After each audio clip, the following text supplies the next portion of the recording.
Good afternoon, students. Welcome to Pole Science class.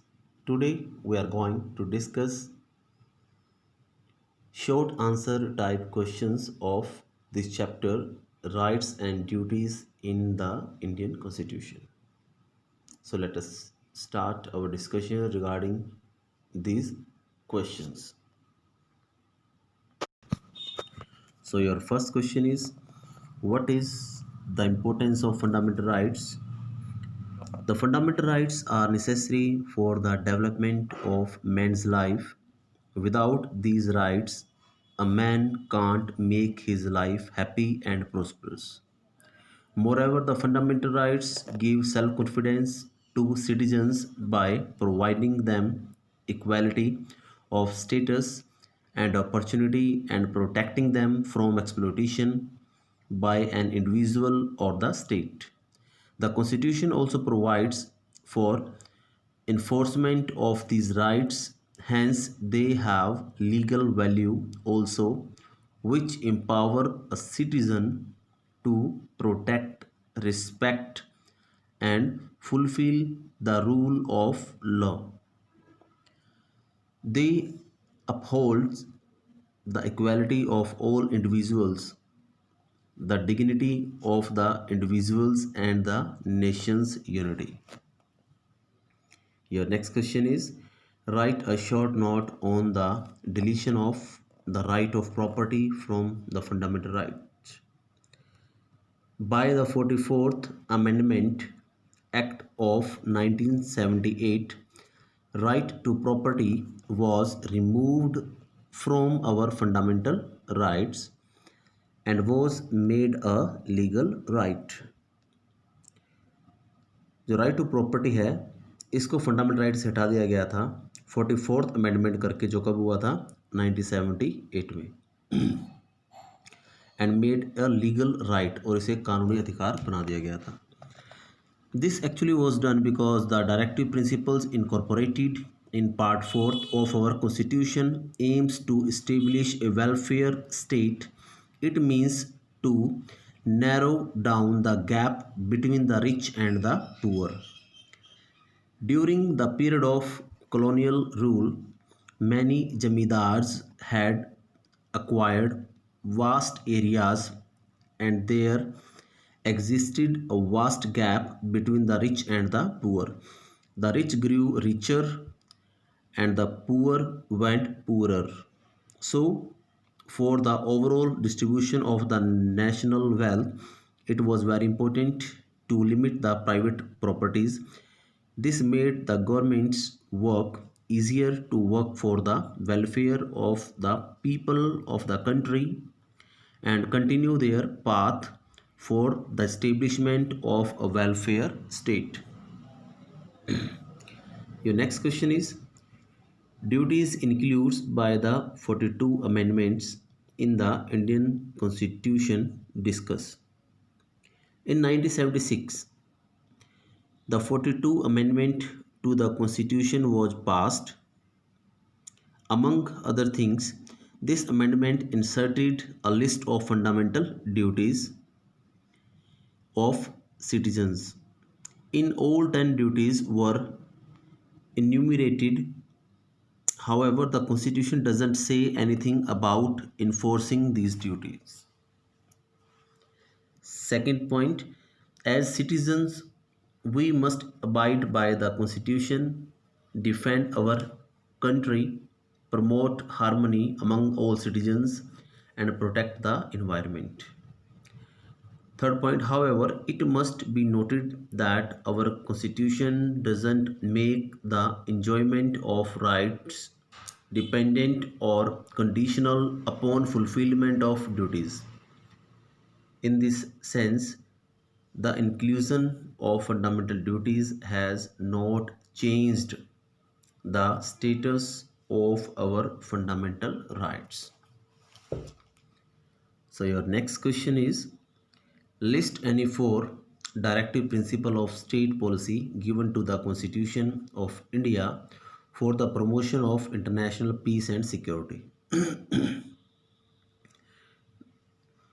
Directive principles of state policy for the promotion of international peace and security. First, the state shall endeavor to promote international peace and security. Second, to maintain just and honorable relations with nation. Third, foster respect for international law and treaty obligations in the dealing of organized people with one another. Fourth, to encourage settlement of international disputes by arbitration. Your next question is, state any two difference between fundamental rights and directive principles. The fundamental rights can be suspended, but the directive principles can't. There is a provision in the Constitution of India that during emergency, the President of India has power to suspend some of the fundamental rights granted to Indian citizens. Second, fundamental rights concern with the individuals, while directive principles with society. जो fundamental rights है वो related है किससे, individual से, और जो directive principles है वो रिलेटेड है किससे, सोसाइटी से. So fundamental rights concern the individual, whereas directive principles concern with the entire society, in which the individual is nothing but a component part. Your next question is, write a short note on NHRC, means National Human Rights Commission. The National Human Rights Commission is composed of a former Chief Justice of Supreme Court of India, a former Judge of Supreme Court, a former Chief Justice of a High Court, two other members who have knowledge and practical experience in the matter relating to human rights. The Commission's function are to receive complaints of custodial death, मतलब कि police custody में किसी की death हो जाना, custodial rape, disappearance, police axes, failure in taking action, जब सरकार fail हो जाएगी कदम उठाने में, इंडिग्निटी ऑफ वीमेन, जब लेडीज़ की रिस्पेक्ट ना की जाए, harassment regarding, etc. It is most significant intervention has been in the case of disappeared youth in Punjab and investigation and trial of Gujarat riot cases. The Commission doesn't have the power to prosecution. It can merely make recommendation to the government or the courts to initiate proceedings based on the inquiry that it conducts. Your next question is, which of the following is a violation of fundamental rights and why? Which of the following is a violation of fundamental rights and why? Not paying minimum wages, banning of a book, banning of loudspeakers after 9 p.m., making a speech. Out of these four,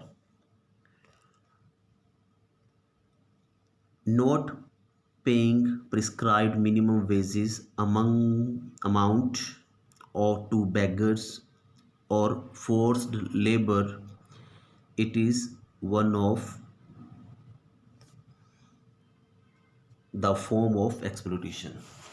And second one, banning of a book is violation of freedom of speech and expression. अगर किसी book को ban कर दिया जाता है, it means you are banning the freedom of speech and expression.